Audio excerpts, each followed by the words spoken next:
Good morning, everybody. So we're going to do a review of Friday's session. Lots of value in this one. This was the day for the breaker blocks. But before we do that, as always, if you find value in this video, please do consider smashing the like and subscribe.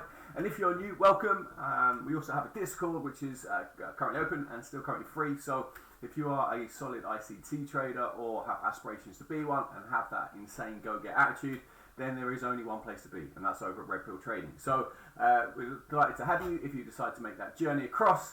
But without further ado, let's jump into the action. So what was I looking at? I was looking at this huge range that was starting from sort of midnight all the way up to the open price. And that sort of gives you the indication that be careful at the open, right? Because price has the potential to be what? It has the potential to be choppy. So we know that if we have a big range from midnight to the open, which we had, be careful because price is likely to be choppy. But what was I looking at? So I was looking at this range that was created from these lows because we had a sweep of the sell side here up to these highs, right? So I was looking to see whether price had the intention to expand higher, especially after where we sat on the daily and the hourly. It had all of the sort of signs that price wanted to expand higher. So we had a number of targets we were looking at. We had 4005, which was obviously a consequential approachment of this wick, and also just above the whole site number of 4000. We also had 4027, which was CE of this daily wick. And then I was looking at consequential encroachment of the weekly wick on the daily, which was 42. And along the way, we obviously had these highs at 24, 34, which was inside this SIBI, and then ultimately the draw, which was the order block and also a fill of the fair value gap on the daily. So we'll break that all down as we go, but they were the levels that we were looking at and how we target our days and see where we're looking for price to reach to in order to take partials and so forth. So let's break this down. So the trade I took in the morning was at the open. Didn't take, it wasn't a huge trade, but it was a trade nonetheless, and I'll show you how I got there. So it was this range, price returned to what? Returned to 62% of that fib. The indication was here that price was unwilling to break lower, but the real secret sauce on this trade was looking at RTH, right? So the regular trading hours. And what was this showing? It was showing that price was unwilling to fill this gap to Thursday's close. So what is that indicating? It's indicating extreme bullishness, right? So if price is unwilling to, run down and run low and fill that gap, then we are showing signs of bullishness. So price runs higher and expands lower. Data came out at 10, so I was mentioning everyone in the Discord, please don't be trading this time. It could whipsaw about for a bit, and it does do that.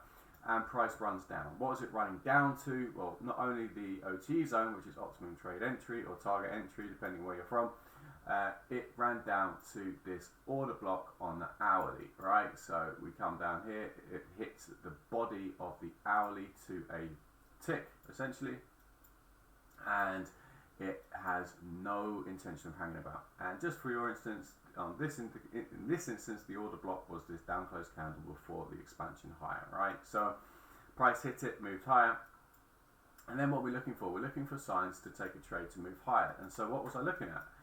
I was looking at this breaker block, okay? And so I've done a simplified version of breaker blocks, which I'll post a comment in the top right hand corner, which I highly suggest you watch if you're unfamiliar with breaker blocks.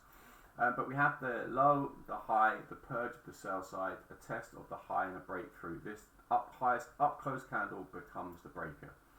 And what do we know about breakers, right? We know that breakers are in the PD matrix and they are a very early line in the sand in terms of where price is going to run to. So if I quickly bring this up, if price is to run into a premium array, it's got to get through the breaker and it will then target the liquidity void, fair value gap, a bearish order block, rejection block, and then old highs and lows, right? And on the opposite, if it's going to run lower, it's got to go back through the opposite direction, right? So it's going to break the breaker, go through liquidity voids, fair value gaps, bearish order blocks, rejection blocks, all the way down to an old low, right? So we know that. We know that a breaker block is an early part of the price direction, right? If it fails the breaker, it's likely to move lower, right? But if it holds the breaker, price is likely then to go and search for liquidity at a higher time frame, right? So I called this out in Discord, and we had the breaker. It was clear as day here. But I mean, look how many times the bodies of the candles respect it. And as we know, the wicks do the damage, but what's the most important part is the body, right? Because the bodies tell the story. Okay, so I was calling this out in Discord, dudes. Like, this is showing signs of bullishness. Like, you know, the breaker is the line in the sand here. And some of us took this trade. I took about, I can't remember how many it was, but it was around 10 handles. And what was I targeting? So I was targeting these highs up here on the hourly. So this was the first objective for price to reach to. And then I was looking for price to want to run up to these relative equal highs that was set on Thursday the 23rd, which was also inside that SIBI, right? So that old SIBI, which was rejected way back on Thursday. Way back on Thursday, like a day ago. Anyway, price continues to spool higher. And what do we know about spooling price action? It is max pain. Basically, it is a computer algorithm which is delivering max pain. It is just pegging price up and not giving an opportunity for short sellers to cash in. I mean, that's brutal price action if you're trying to short that, right? Oof, would not have wanted to be short today. And so, what do we get? Around this level, we start getting a period of consolidation. And so I'm looking to break down this price action for further longs, right? Because I'm in operation max pain. That's where my mind is. I want to be at the market, and I'm in operation max pain. I'm absolutely looking to ruin short stays, right? So, what was I framing? This is quite interesting. This is probably one for your notes if you're that way inclined, right? If you like taking notes when you watch videos and stuff, right? This is a really good bit of information here. So we have this SIBI on the hourly, right? This old fair value gap, and we know that price is going to want to fall back into it. Why? Because we had a couple of reasons. That BISI is once broken through. Sorry, I keep saying BISI. It's a SIBI in this instance. Is an imbalance, right? It's an imbalance. And so if you can combine an imbalance with an old high when price is still reaching for a higher time frame objective, those relative equal highs become quote unquote support, right?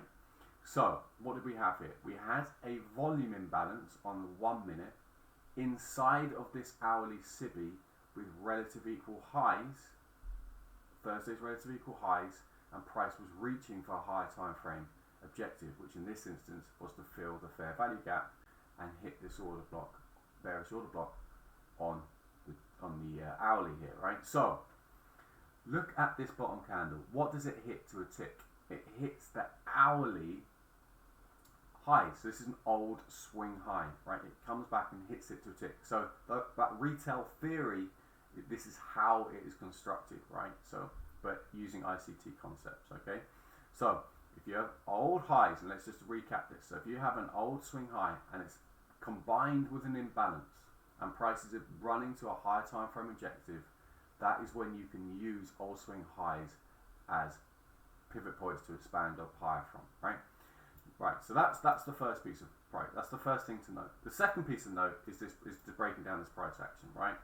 Because we had a MIP block turn into a breaker block, which is some pretty nifty bit of price action, right? So price runs lower here, flirts with this volume imbalance, but takes this one out. Price moves higher, and then we get what? We get a MIP block form. So we get the high, the low, the failed high, and then it breaks lower. The lowest down close candle in between the two swing highs is your MIP block. And again, I'll post a comment in the top right hand corner because I have done a video on MIP blocks, so you should go and check that out if you're unfamiliar with MIP blocks. But price moves lower. Price forms balanced price range here and it expands higher. So balanced price range in this instance are these two equal candles of the same height, right? So price moves higher. So at this point, I took no trade. I was saying to the guys in Discord, be careful, we're stacked between BPR and the MIP block. So at that point for me, there was no trade. But one of the guys in our Discord, Reveal Trading, his name is Scraps. He actually took this trade. He took this entry, which is a really really good trade. I was, so hats off to him, man. Like that guy's growth is phenomenal. So absolutely incredible entry here. And he got that. So I was looking personally for a safer entry. And the entry I took is when we broke through this breaker. And the reason why this is a breaker is because we have the low, the high, the sell side purge, right? price moves higher, breaks through. This now turns into a breaker block, right? So what do we have here? We have a mitigation block, an old mitigation block, and then we have a breaker block. And so in the instance, this piece of price action, this MIT block essentially flips into a breaker block. But it's not the same candle, but the heights are virtually the same, right? So tricky bit of price action, but a really cool piece of price action, right? So as soon as this breaker block was broken through, so the low, the high, the purge of the sell side, broken through, this is where I took my entry, okay? Because I didn't expect price to run lower. If it broke through this, price is going to run to what? Into a discount, and it's going to go through the discount PD array. But if it breaks through a MIT block and also a breaker block, what is that indicating, right? It's indicating price is going to do what? Run to a high time frame piece of liquidity, fair value gap, order block, rejection block, old high, right? So what do we get? So I took this entry here. It ran up to it was running up to fill this fair value gap. I did run it quite high. I took 10 handles here. Again, I posted my trades on Twitter and also my Discord. So if you want to jump over there, feel free to come over. See you on the other side if you come. But I called out here. I was like, right, guys, I'm going for a max pain. I'm going for a fill of the daily fair value gap, and for it to reach up to this order block, right? So I was actually aiming for 56, and the final it finally stopped at 53. So I was 3 handles off from 38. Not bad, right? So yeah, price ran up. I got stopped out on some pullback. I wasn't, and the reason why is this. Because we were so extended and it was coming to the end of the day, I wasn't prepared to hang on for a larger pullback for us to expand higher. I just wasn't up for it. I was tired, I was hungry, and I just wanted the markets to offer max pain, right? And so, yeah, I was trading my stock quite closely. Anyway, I took like 8-9 handles or something, I can't remember, but it was a cool trade. Anyway, price does do a pullback, and then in sort of the last 10 minutes, in that sort of 350 algo, runs higher. So eventually, and essentially fills that fair value gap on the daily. So that's going to cover Friday's session. I hope you find that useful. There's lots there. I think there's lots of really valuable information in there, to be honest. And so yeah, if you found this useful, consider smashing that like and subscribe. And if you join our Discord, I will see you on the other side. So, as always, take care for now, and I'll see you soon. Cheers, bye.